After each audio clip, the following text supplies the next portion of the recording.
Welcome back to Technique Critiques. I'm Coach Brian from Big Ben Strength. Today we're going to be taking a look at one of the newer lifters on our team. He's getting back into weightlifting a little bit.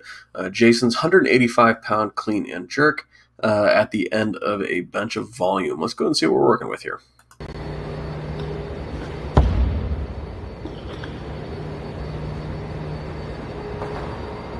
Looked easy. A little bit of bar crash there maybe. It's a little wobbly there.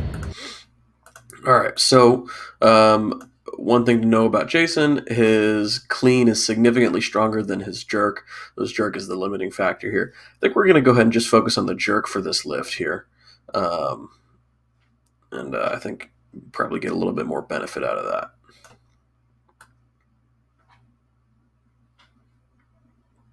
All right, rack position looks pretty good. His elbows aren't too high up. I tend to like people to have a little bit more of a low elbow position, but I'm not too bothered by it. But it may be something we try and change because he is looking a little unstable there, which usually I found it comes from not punching under strong enough, which can come from that front rack position. So right off the bat, what I'm seeing a little bit of here is too low of a dip. This is probably about as much as you need to go, but because you've got pretty decent mobility, you can dip lower without coming onto your toes, but the balance is still off here, right? So we can see if we were to watch that bar at the very bottom of your dip, that bar drifts forward, which is going to cause that bar to kind of loop out and around or just be forward the whole time. That's a small thing to change here. Now, another thing in the split position, we got a little bit of bar crash there. That's just going to come from a little bit better understanding of timing. So knowing that your dip should be slow, your drive should be faster, and your punch under should be the fastest part of the lift.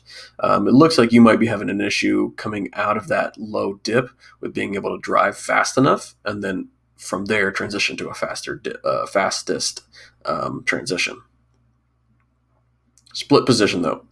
All right, that back leg's a little bit too straight here. It's causing that your lower back and your back to hyperextend a little bit. But then you correct and you do get into a more balanced position with the bar more over your spine and your hips rather than too far back.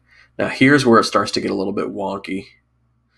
Is the balance here is good, but then it looks like you're not really holding the bar. It looks like you're kind of just relying on a joint stack, but the bar's too far back as you're starting to recover. So it's kind of tricky finding the perfect position, but it looks like part of this might all be caused by your wrist position. So if that bar is too far back here in your hands, then that bar is never going to be stacked over the top of your wrist and your elbow. So it makes it, one, hard to punch under fast. It makes it hard for you to really squeeze and stabilize the bar when it's overhead in a split position.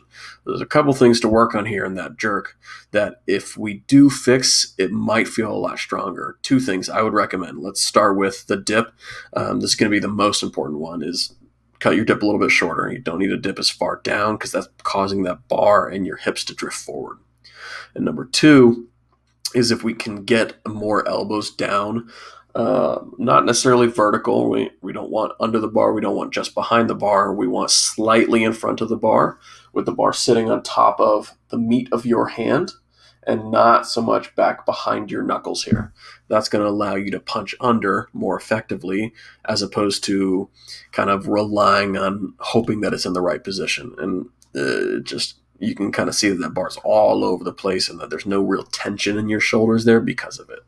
So those would be the main things that I would recommend. Let's cut the dip short and get the bar more in your palm, and you feel a lot stronger for sure. Thank you guys for watching. We will catch you on the next one. Make sure to like, share, and subscribe on the YouTube channel. And if you want technique critiques like these for you, make sure to check out the Patreon linked in the description below. Catch you on the next one. Bye.